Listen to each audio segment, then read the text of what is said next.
Hello friend, আমি Biswajit as a photographer bioscope ফেরিওয়ালা চ্যানেলে তোমাদেরকে স্বাগত। আমি বোকা হতে চাই, এই একটি কথা আজ নেট দুনিয়া জুড়ে ভেসে বেড়াচ্ছে সব সময়ের জন্য।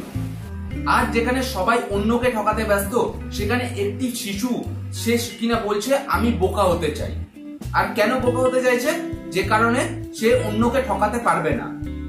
সে নিজে ঠকবে, কিন্তু সে অন্য কাউকে ঠকাতে পারবে না।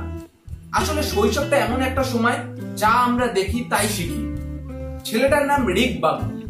মধ্যবিত্ত ঘরে বেড়ে ওঠে একটা ছেলে, যে কিনা দেখেছে তার বাবাকে লোকেরা তার বাবাকে কিভাবে ঠকিয়েছে।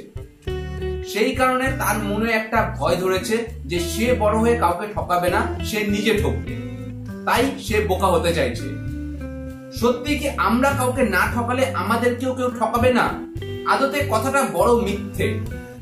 শৈশব মন এত কিছু বোঝে না, এত কিছু জানে না, এই সমাজটাকে সে চেনে না। স্বার্থপর মানুষগুলোকে যারা অন্যর ক্ষতি করতে একবারও ভাবে না। সমাজটা তো একটু অন্যরকম হতে পারত, যেখানে কেউ কাউকে ঠকাতো না, কিন্তু আদতে সেটা কখনোই সম্ভব নয়। রিককে আমার শুধু একটি কথা বলার আছে, যে তোমার মনটা খুব ভালো। পৃথিবীতে বোকা হলে অন্যরা তোমাকে ঠকাবে। আর যেটা তুমি খুব সহজে বলছো অন্যরা কেউ না ঠকালে তুমি কাউকে ঠকাবে না। আদতে পৃথিবীতে যদি তুমি এইরকমই থাকো, তাহলে তোমাকে মানুষজন এমন ভাবে ঠকাবে যে তুমি আর অন্য কাউকে ঠকানোর সেই সুযোগটাই পাবে না। তাই বোকা না, চালাক হও, কিন্তু সেই চালাকি দিয়ে অন্য কাউকে ঠকিও না। শুধু ভালো মানুষ হয়ে থেকো, কেননা সবাই ভালো মানুষ হতে পারে না।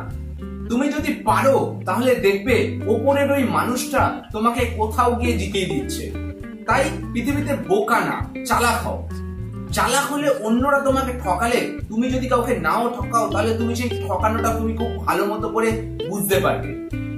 তোমার বোনটা অনেক এখন ছোট, তুমি অনেক শৈশবে বেড়ে উঠছো এবং এই পৃথিবীটাকে তুমি কিছু চেনো না, জানো না, তাই আজ তুমি এত সহজ ভাবে বলছো। তাই তোমাকে একটাই কথা বলবো, রিক, জীবনে ভালো মনের মানুষ হও এবং সবার ভালো করো। এই ভালো মানুষের সংখ্যা পৃথিবীতে অনেক কম। সো আজকের মতো এতটুকু, দেখা হবে নেক্সট ভিডিওতে। আর তোমরা যদি আমার চ্যানেলে নতুন হয়ে থাকো তো চ্যানেলটিকে অবশ্যই সাবস্ক্রাইব করো এবং নিচে থাকা বেল আইকনটিকে অবশ্যই প্রেস করবে সবার প্রথমে নোটিফিকেশন পাওয়ার জন্য। ধন্যবাদ।